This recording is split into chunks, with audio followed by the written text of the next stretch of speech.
Certain metals can be extracted from their ores. For example, iron is extracted from hematite in a blast furnace, and copper can be extracted from malachite. The process of extracting metals from their ores can be time-consuming, costly, and harmful to the environment.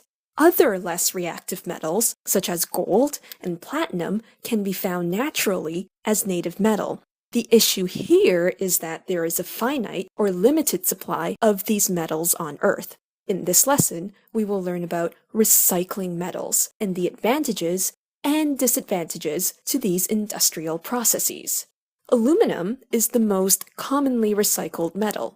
Aluminum is used to make soft drink cans, aluminum foil, certain food cans, and even certain packaging materials. Aluminum is also used to make the outer bodies of some cars and airplanes, due to the fact that it is less dense than steel. The extraction of aluminum from its ore is done by electrolysis. It may not seem like a lot of electrical energy is needed, but keep in mind that this is done on an industrial scale worldwide. The recycling of aluminum uses only 5% of the energy used in its extraction from its ore, which uses a small voltage but a large current. In fact, some countries really encourage recycling by having separate sections in their public waste containers, one for waste, one for cans and other metal products, and another for paper products. Some countries also have mandatory household recycling, in a sense that if aluminum cans are found in regular waste bins for pickup, a fine can be issued. In fact, recycling aluminum is so common that any aluminum material that you encounter today has some, if not more, than 50% recycled aluminum content. Steel can be recycled, and most steel mills primarily use recycled scrap steel instead of cast or pig iron from blast furnaces. Copper is also recycled. Once again, this is a more energy-efficient process than the extraction from its ore. As well, the copper ore supply on Earth is being depleted at a very fast rate. As a result, other methods for the extraction of copper, such as phytomining and bioleaching, are being used instead.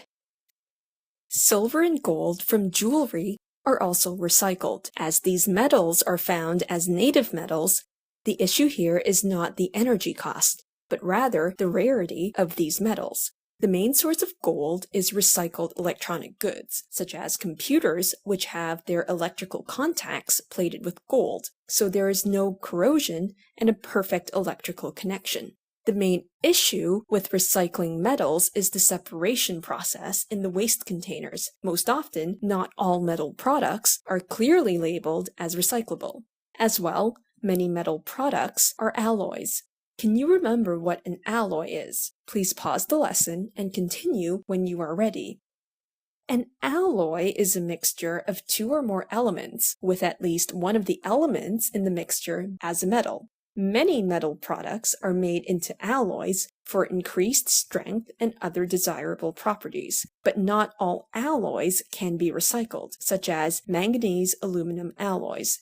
Some alloys, which can be recycled, need to be molten and separated into their constituent metals, thereby making it a more energy-costly process. As well, we have to take into consideration the fact that these metal products must first be collected and then transported to recycling facilities. All depending on the distances covered, this could involve quite a bit of fuel usage, and therefore increasing CO2 and noxious gas emissions.